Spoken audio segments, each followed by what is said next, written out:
west of... That's almost to Collins. Okay, here we go. Yeah, go ahead. Well, hello everybody, and hope everybody had a wonderful Thanksgiving. And the Cheese Works is on the road, and got myself, Mike Kraft, and number 2 son, Don Kraft, who's behind the wheel now. We're just about down to Collins, but we're on our way down to Springfield Raceway for the Turkey Day special, and looking forward to having a good time. And we thought, well, we've got 20 minutes or so, 30, 45 to kill here.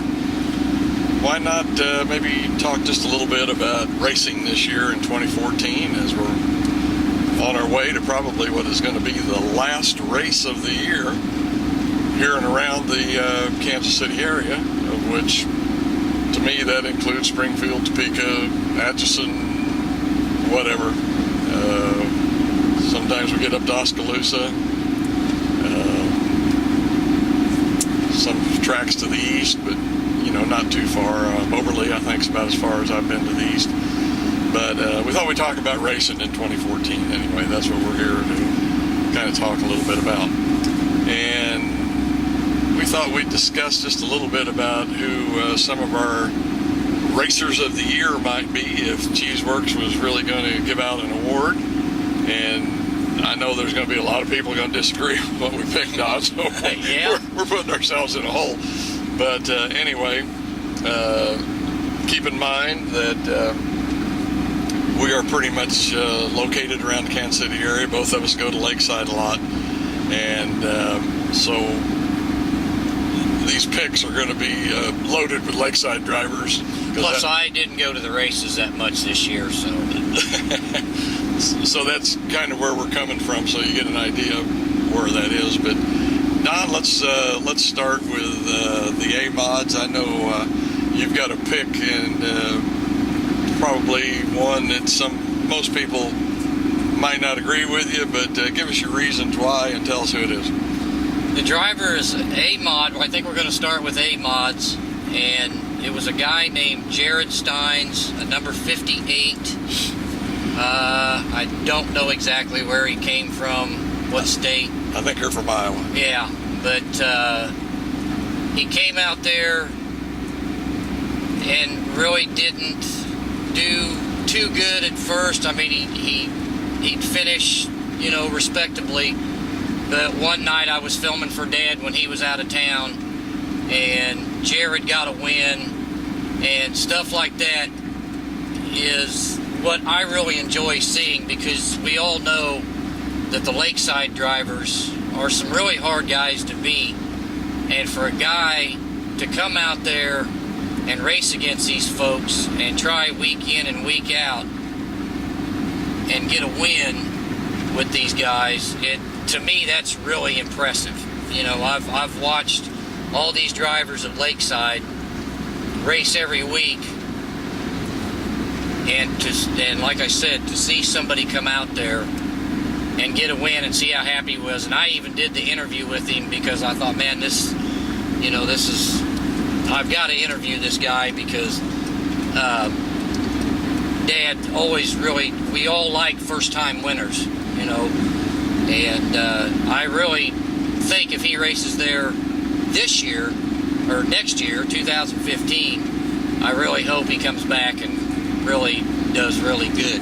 I talked with Jared one time, just in the pits, if I remember right, and he was telling me how frustrated he was at running at Lakeside, that he had been a top runner at the track where they did run at, and that for them to go from that situation into the deal there at Lakeside where he was just having so much trouble, like you say, early on. Yeah. And I'm trying to remember now, but I think it was, oh my gosh, one of the drivers at Lakeside helped him out quite a bit. 34, Mark Schaffman. Schaffman, yeah. He said Schaffman had given him some ideas and stuff as far as what to do on the car, and that he really appreciated that, and it seemed like after that kind of turned his whole program around. But anyway, that's Donnie's pick, is Jared Stein, and I understand his point of view. Good to see somebody else new in the winner's circle. And I guess for my A-Mod pick, I'm kind of going with a national driver. I'm going to go with Rodney Sanders, second year points championship in USMTS.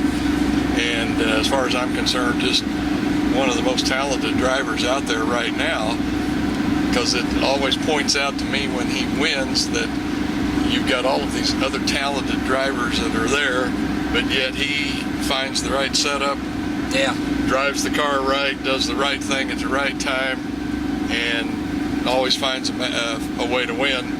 And in my mind, I think this year I've kind of been comparing him a little bit with Clint Boyer, and when I do that, in the back of my mind, I'm saying, well, where is NASCAR? Because, boy, this is 2 years that this guy has done this. I think we can use the word dominate the USMTS, and has won some of the biggest races. I think he won King of America this year. Yeah. And then won a couple of other, big races around the country. But I know that goes to the national level there, but I'm going to pick Rodney Sanders as my driver of the year in the A mod. But we're going to move on along and go into the B mods. And I'll go first this time, if you don't mind. But I think there can't be any other pick other than Chad Clancy, as he was the regional points champion, Lakeside points champion, and the national points champion for the USRA. And to be able to do what he did in that class is really great. I mean, for a local driver. Yeah, he's a nice guy, too. I've talked to him, shook his hand a few times, yeah. To do that good, why, I think we have to respect that and go with that. And Chad, just let me say congratulations, man. Terrific year. And of course, the thing that I go back to with Chad, too, is he did it with a crate motor. And I think that takes just a little bit kind of a special type of driving or setup. And Chad himself has said that he likes to run up around the top, has to keep that motor wound up so that they can get the horsepower out of it. But anyway, a terrific accomplishment for a local driver. B-mod pick for me, Chad Clancy. Don? Mine, and most of my picks, will be underdog picks because, well, it's just, I guess that's the person I am. I met B-mod driver Chad Feather, the 11C. I met him at Valley, I don't know, a year or two ago, a couple years ago, and I've watched him grow, and now he's out at Lakeside, and he's always right there, but something always happens. And I know how frustrating that can be to a lot of you drivers, to see you're right there for the win and ready, and you get in an accident or something mechanical happens, and it's just, but I think he does it. I don't know what kind of crew he has. I don't know much about the guy, but I just like watching him race because he's always right there, and he's really smooth.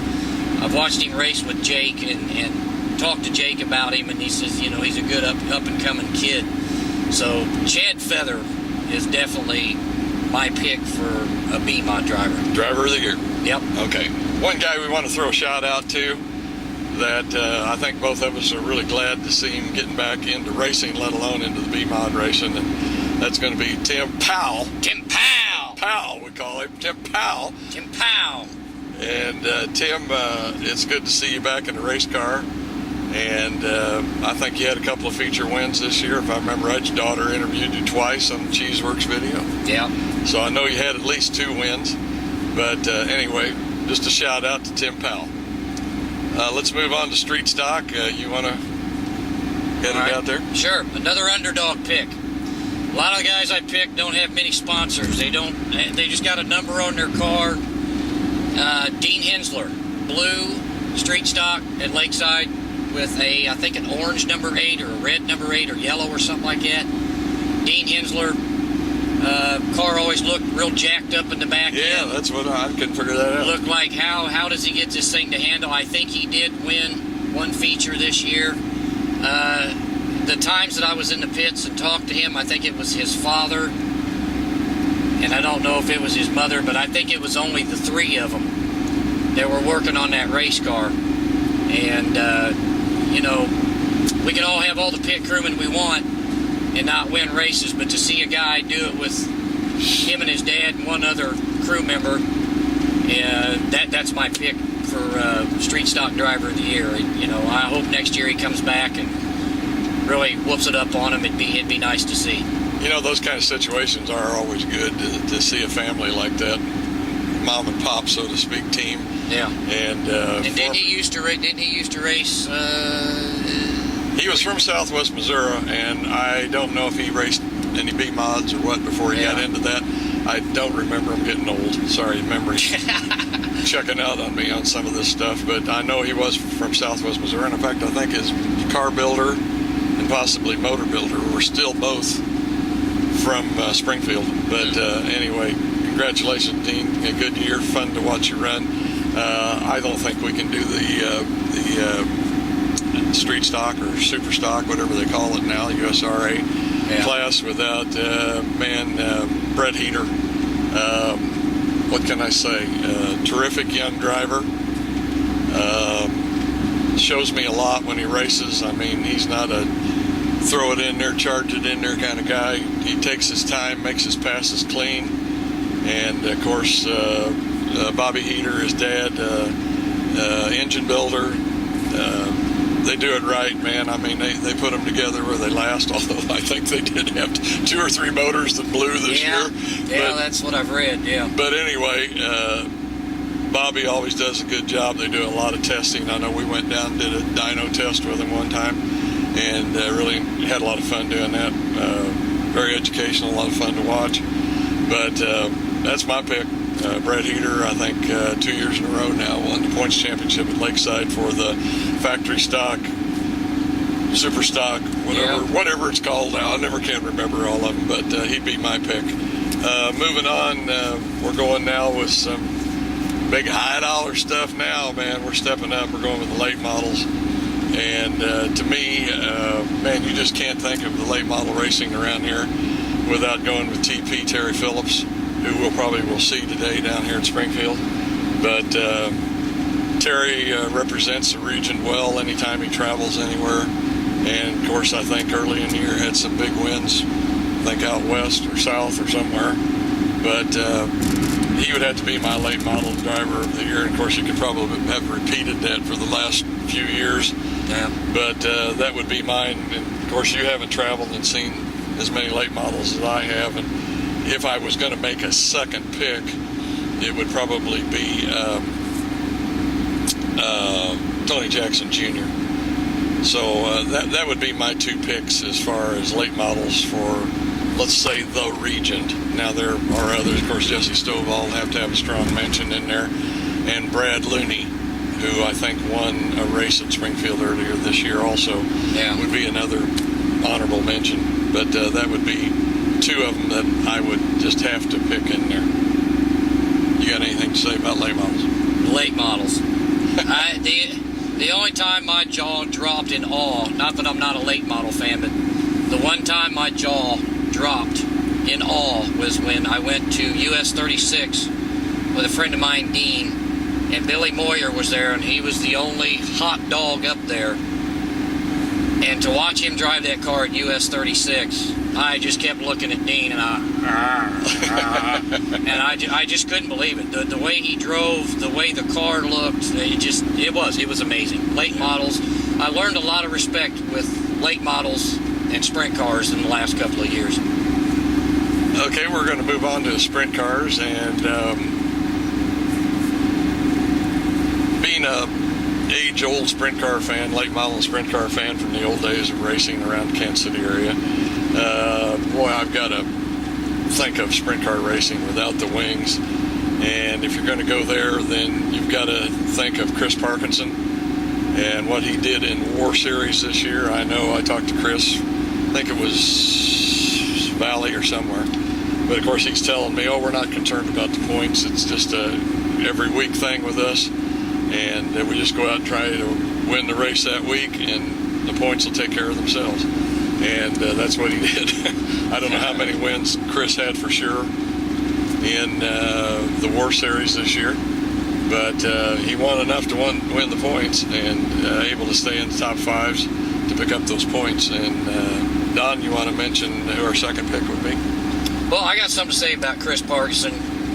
His girlfriend works at a place that I go eat, and we talk to her all the time. We was just there this last week, and she has only been in this, I think, a couple of years. And I guess he took a tumble at the end of the year.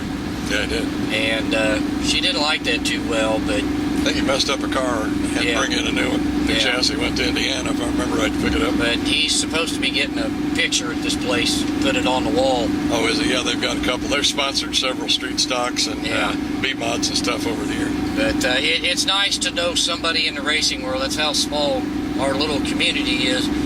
That is so widespread, of course, but it's nice to see somebody like that.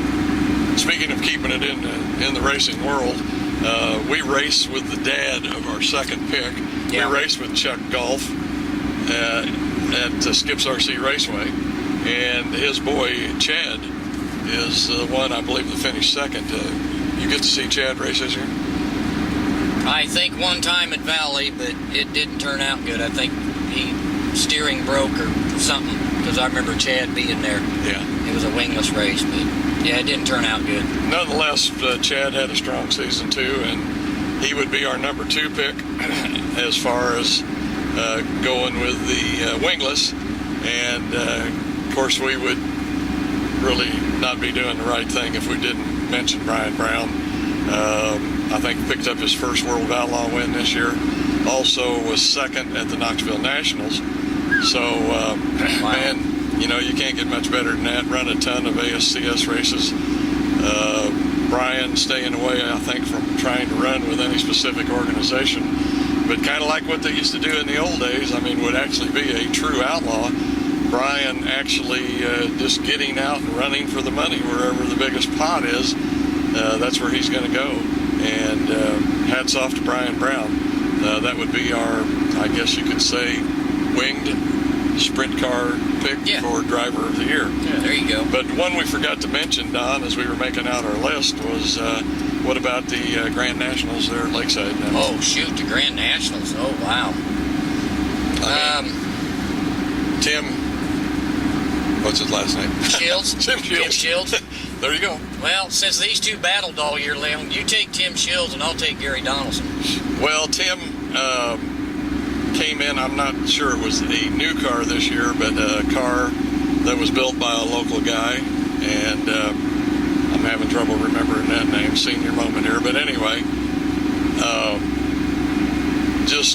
I think pretty much dominated that class this year. I think Gary Donaldson did pull off a win occasionally. There were a couple of other drivers. Don Mars, I think, got one, and the blue and white car. Donnie Brown? Donnie Brown, thank you. Donnie Brown got one also. Yeah. So it isn't exactly like, he won them all, but Tim Shields has got to be the pick for Grand National. Yeah, and Gary Donaldson's car is up for sale, so it kind of makes us anxious to find out what he's going to do with it. Yeah, I don't know if his feelings are still going that way, but I think he was telling me that he was going to go B-Mod next year. Work. So there you go. That reminds me, speaking of B-Mod, that was one other thing I wanted to mention when we were talking about Brett Heater. I forgot about that. Was I don't know if anybody out there that owns a B-Mod is looking for a driver, but I think Brett's done about everything he can do. Yeah. In the factory stock, super stock, whatever it's called, class, and it might be time for that boy to try his luck at B-Mod racing. Don, what do you think? That'd be interesting. Yeah. To me, man, you just need to keep developing, the skills that you have, and that would be the next natural thing, I think, for Brett to take on. But anyway, you got a B-Mod, you're looking for a driver. Brett Heater, buddy. Yeah, give him a couple of races, see what he does. Yeah. Next, we're going to talk about what we thought was the best race of the year.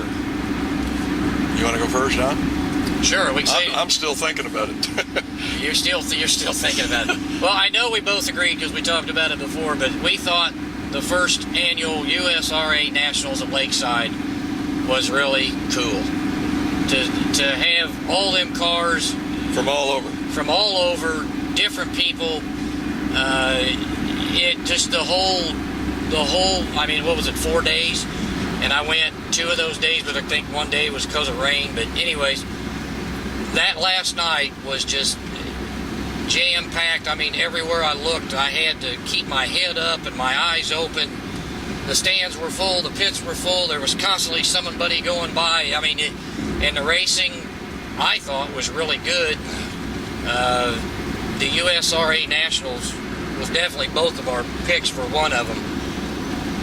Right. But going back to the beginning, my race of the year would have been just a regular race. And I hate to bring it up again, but I didn't go to that many races. When Jared Steins won that race at Lakeside, it really did put a smile on my face and really made me feel good. Yeah. What about yours, Dad? Well, I have to agree with the USRA Nationals, and we've got to thank Todd Staley and the Johnsons and Mars for putting that together and seeing to it that it took place at Lakeside. Fantastic racing. The track conditions sometimes were not the greatest, but boy, that final night, it was, boy, send them seat belts down and hang on, because it was some great racing all the way around. So there again, for I guess a national deal, that's the one I'd pick if I was going to go with a local one. Oh boy, I've seen so many races this year. I'm just going to throw just a couple out. One, I love watching the late models down at Monette. I love watching them at Springfield. To me, that's going to be one of the highlights of today, is going to be the late models down here. Sprint car races, enjoyed the War Series in several locations. The race that I just went to out in Arizona here just last weekend with the USAC Southwest. I mean, that was a unique deal because you got all of the best 360 racers you can get in one place, as far as the USAC Southwest, the CRA coming in, and then I think they had 4 or 5 drivers from USAC in Indiana. But it's hard to pick one. I have to go with all 3. So that's all I can do with that. But what about the track we missed the most? The track we missed the most. Mine was Adrian. Yeah. Because I missed going in the infield.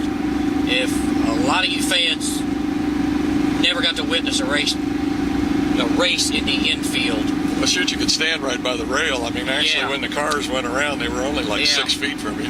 And to let that racetrack let you in and get a pit pass and be able to cross into the infield and be in the pits with everybody, and then stand there and not stand 10 feet from a car sliding sideways, it's just undescribable. It feels great. I like Adrian. I miss Adrian a lot. 2 of my favorite tracks. Oh, we're talking about tracks that we missed. Yes. Let's go back a little bit. Probably the one that I would want to put on that list would be the Lake of the Ozarks. Actually, only got to go to 2 or 3 races down there, but really enjoyed it and had a great time there. Hopefully somebody will, I think Kevin Gundiker was running that for a while, and hopefully there'll be a promoter that'll want to jump in there and get a hold of that, because the facility itself is just really nice. I'm not going to say on a par with Lucas Oil. We got to mention Lucas Oil. I mean, diamond in the dirt. Yeah. Man, You can't get it any better. There's probably not any going to equal that, but Lake of the Ozarks for me was a really good track, especially the wing sprint racing that went on down there. Yeah, Lucas go-karts are a lot of fun. Yeah. Wanted to talk just a little bit about, in 2015, what we thought might make racing a little better. Going to try and stay away from the negative stuff here and just say something that's positive. So, Don, you want to jump in there? And I know you want to talk about one particular subject. I want to see more fans. I want to see more people bring fans. Your co-workers, your people you work with, your next door neighbor. I know we've all tried. I have tried to bring people to the racetrack, and I've even had them get pit passes just to give them the full experience. I want new faces. I want new faces in the grandstands. I want new faces as drivers. I want new drivers showing up. That's why I like Jared Steins and Dean Henslers and these guys that you don't see and you haven't seen. I want to see some different faces. I want new stuff. A friend of mine, Dean Houston, told me about what they do up at I-80 Speedway, owned by Kosiski. Yeah, Joe Kosiski. They have like a family pack thing. I don't know what to call it, but it's a family pack. And you can get in for a certain amount of money for a whole family. And he's got 3 kids, and him and his wife, so that's 5, and that's a lot of money. And if you can make a deal and buy a deal at a racetrack and get in, the track should know they're going to make their money back. Concessions right, by having these 5 people here, whether it's a go-kart track or it's a playground, or like up at I-80, there's a red light beer run or a red light special. Red light special. They cut that's the price when there's a red light. Yeah, you go up and when there's a red flag or red light, you go up and you get a beer for half price or something. I don't know what the deal is, but Dean told me about it, and he's just told me a lot of really good things about I-80. I wanted to go up there this year. I didn't get a chance. I'd like to maybe in 2015. I just want to see fresh stuff, new stuff, something new. And I know that's kind of hard with all us old-time folks that have been around racing all our lives. But I do. I want to see people bringing friends and co-workers and people to the racetrack, and I want to see some new drivers. Yeah, I was talking with Joe last year when I was doing the interview with him for the Carb Hall of Fame induction, and he was pointing out stuff like that. He said that he would rather give away some tickets, of which he was talking about giving them away to charities and different things. In fact, I think Dennis out of Valley. Dennis Shroud was doing some of the same thing. Yeah. With different things, canned food, and I don't remember all of that, but just giving away tickets. He said, I would rather see people in the seats. Yeah. And there's a good chance if they come to a race and they have a good time, they're going to want to come back just because they had fun. Yeah. But he said, I would rather do that than see empty seats. And, maybe get some new people interested, but I agree. We could use all the new fans we can get. The economy's kind of been in bad shape, and things haven't been that great the last couple of years. Car counts are down. Even if you go every other week. I used to go to the races every other week. I know some people can't go to the races every week. Yeah. I had a discussion with Joe, too, about how maybe some of these traveling series, might be hurting the regular race programs, and that people might stay away for a week or two because they know there's a big race series coming in and the ticket's going to be 2 or 3 times of what a regular race would be, so they just stay home. So, like I say, I don't want to get into anything negative, but that's a possibility that could be hurting us. Well, a lot of people this year, I've noticed too, went out of town for a race. Yeah. So, people are traveling, but they're traveling to a big race. Yeah, and you don't want to deny them that, because we all know it's a lot of fun to see some of these people like Rodney Sanders come in. Yeah.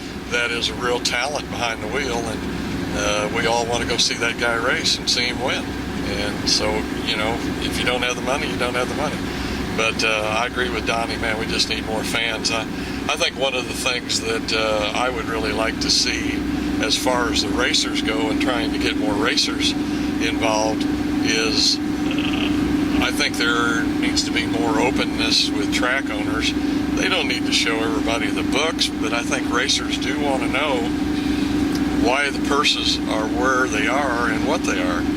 And if a track owner could explain to me as a racer that, hey, this is what it takes to operate this track for a week or a month or whatever, and we've got to have this much money, and it's just not in there, I think a racer would understand, because heavens knows these guys are not professional racers. They are all amateur racers, so to speak, and the return for the buck invested sometimes is just not what you want it to be. But it's never going to be as a flock of birds, just about. Woo! just about hit us. But, Oh, wow, that was a trip. but Okay. Anyway, yeah, you may have to wait on this truck. We got No, a we're good. dump truck with a trailer going across in front of us, blocking the whole highway. Look out. But anyway, I think racers know that there's a, what do you want to call it, a table there of, hey, this has got to be covered, and what's left over is what we're going to get. And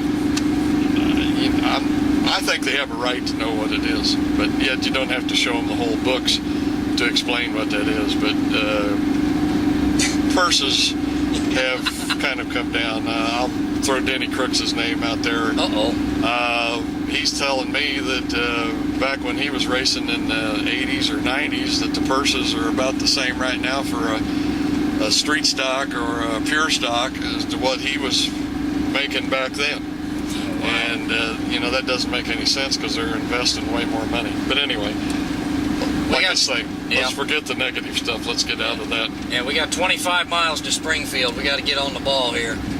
But anyway, one other subject we kind of wanted to talk about was we hope that you racers had a good year. And if you didn't, why, just some thoughts that we kind of bounced around between the two of us was, maybe you need to get some more help. And when I say help, there are sessions where race car drivers explain setups and stuff like that, and some of them are not too expensive. Maybe you could get with somebody, learn more about your car, get better equipment. Got anything you want to throw in there, Don? Man, promote yourself. I know you all do that anyways, and I know we're all busy. Promote yourself, get yourself ready. Man, there's so many things, but I'm drawing a blank right now. Yeah, I know one of the things that I've heard some guys talk about is being physically fit. And we all know, like I say, this is pretty much a amateur sport for most of the local drivers. And after working all day Friday, I know how tired you are. Sometimes you don't even want to come out and shoot video. I sit in the parking lot for 10 minutes before I go in, yeah. But for a race car driver to have to work all day and then go out there and go through the emotional gut check and whatever that you have to go through to race a race car, why, mentally as well as physically, why, get yourself ready to do it. But that's just a few of the things that... Keep your head cool. Yeah. Keep your head cool. Don't get out of hand. There's just so many things. You race car drivers, you guys know what to do. You're out there, you're doing it. You're getting bounced around in that car. You're sliding sideways. You're breaking down. You're putting stuff back together, and it breaks the next day at another racetrack. It's frustrating. I race RC cars now, and in a smaller version compared to you guys. It can be very, very frustrating because each lap, even though it is the same circle, is different each single lap. Each single lap is different than the very last one because you've got all those things going on at the same time. Well, hope you've enjoyed some of this, and I know we're really looking forward to the race here in about an hour and a half. I think we're getting fairly close to Springfield. But I hope you've enjoyed the trip with us, and Cheeseworks on to go. And like I say, hope 2015 is your year, because we're really looking forward to it. I guess I might just throw out a thank you, because I know a lot of times just don't get the opportunity to say, Don, how much we appreciate how the racers work with us. Yes. I'm always impressed when I go to a track, and racers will welcome you with open arms. Of course, I always hear Mr. Cheese. Yeah, they've called me Mike before. And they call me Don. So yeah. That's all right. We get used to it. We'll straighten you out. But anyway, appreciate the openness that the racers have with us, and let us come in and be a part of your situation for a day or an hour or whatever. And do thank you for that. And like I say, looking forward to 2015. So let's go racing. Yep, let's go racing.